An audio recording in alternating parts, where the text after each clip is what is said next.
Nano Banana is the new AI image editor model that everybody is talking about right now. So in this video, I will show you what it's capable of and what it doesn't really do that well. So this is going to be like an honest review.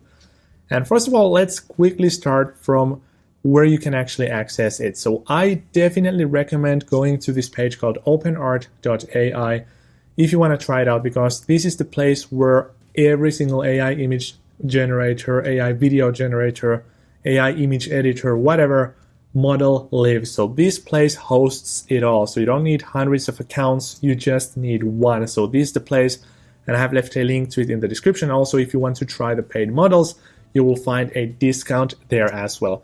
But now let me quickly show you how it works. So just go to openart.ai, click image, and then switch this model from here, if it's not already, to Nano Banana, and then just specify a prompt and drop an image into the view. So just an example, here is an image that I have taken a couple of years ago. So I will drop it in, and I will tell the AI to add some players into these fields or through these chords. And I will specify it to only create one image, and I will hit create. And here is the image. So unlike before, now we have some players over here instead of it being all empty as it was in the first one. So if you have a photo and you want to do a simple edit on it, this one, or the Nano Banana model, is very good for that. So if you want to remove objects, if you want to change some colors, lighting, stuff like that, that will be very well done with Nano Banana. So here's an image that I took from Hamburg, Germany 2 years ago. I like this image otherwise, but the color of the water isn't pleasing me. So I literally just told Nano Banana to make the water see-through and turquoise in color, and now here is the result. So this is pretty amazing if you ask me. So now this looks a bit better. Then here's another image. So I took this from my office and we had some thunder clouds rolling in, but this image doesn't really describe the real life situation. It looked way more dramatic than this. So what I did was I asked AI, that is Nano Banana, to make it a bit more dramatic, and this is what it came up with. So once again, everything else is exactly as it was before, but the clouds are way darker. Then we have this photo where we have a couple of sheep in the field, but it doesn't look too impressive, so I just wanted to add some more to it, and I asked AI to do that, and here's what Nano Banana did. So once again, everything else looks just as it was before, but now there are more sheep in the field. Then this was what I actually showed in my previous video. So I just wanted to play a little prank on my friends who live in this area, that there was this woman walking a tiger without a leash. So this is also something you can do. Then I was in a thunderstorm during the summer, but I didn't capture any lightning strikes, so I asked Nano Banana to do that for me. Then earlier this year I took this picture where there was a lot of fog, but it looks so stupid because I'm wearing the headset like this, so I asked Nano Banana to get rid of it. It's that easy. Then I also took this really nice sunset picture, and there are these clouds that I wanted to remove, so I told the AI to do that, and here we go. Then this was the one that I just showed you, so I added some players into these paddle chords. Then this one is actually pretty interesting. So what you can also do is you don't need to just work on one image, but you can combine multiple. So here is an image of myself, and I wanted to change the shirt.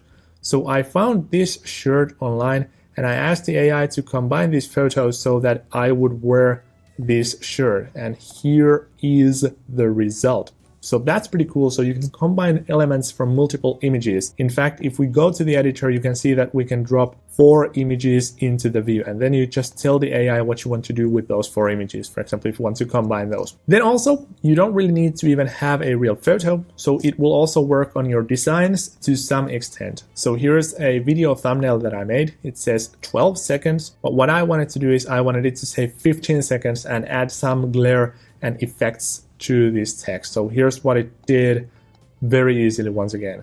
Just told it to make it a bit more flashy and to say the word 15 instead of 12, and that's what we got. Then here's where it starts to fall short a bit.